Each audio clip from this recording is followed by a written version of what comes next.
Ready. بسمillahirrahmanirrahیم. السلام علیکم. آج جمعہ کی انتہائی اہم پوائنٹ مولانا صاحب نے جمعہ کی تقریر کے دوران فرمایا. سب سے اہم بات انہوں نے کی، قسم توڑو. قسم توڑو. اب کس بنیاد پہ توڑو؟ کوئی خیر کے کام میں کے لیے اگر آپ نے غلط قسم اٹھائی ہے کہ یہ کام میں نہیں کروں گا، مثلا اگر آپ نے کوئی نیکی کا کام یا کوئی ایسا کام جو دنیا کے معمول کے مطابق چلتا ہو، تو وہ کام اگر آپ نے کہا ہے کہ میں یہ کام نہیں کروں گا، تو اس کے لیے آپ نے قسم وہ توڑ دینی چاہیے اور اس کا کفارہ ادا کر لینا چاہیے.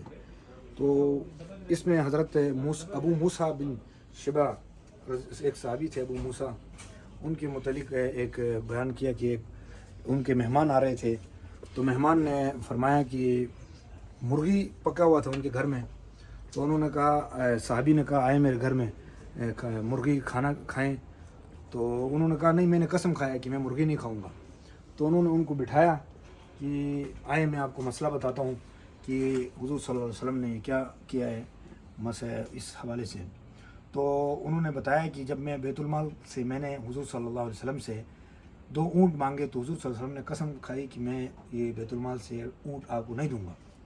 لیکن چونکہ وہ قسم نہیں کھا لینی چاہیے تھی حضور صلی اللہ علیہ وسلم کو، وہ امت کے لیے ایک مسئلہ بھی بتانے کے لیے حضور صلی اللہ علیہ وسلم نے وہ قسم توڑ دی، اور وہ قسم توڑ کر وہ اونٹ ان کو دلوا دیے.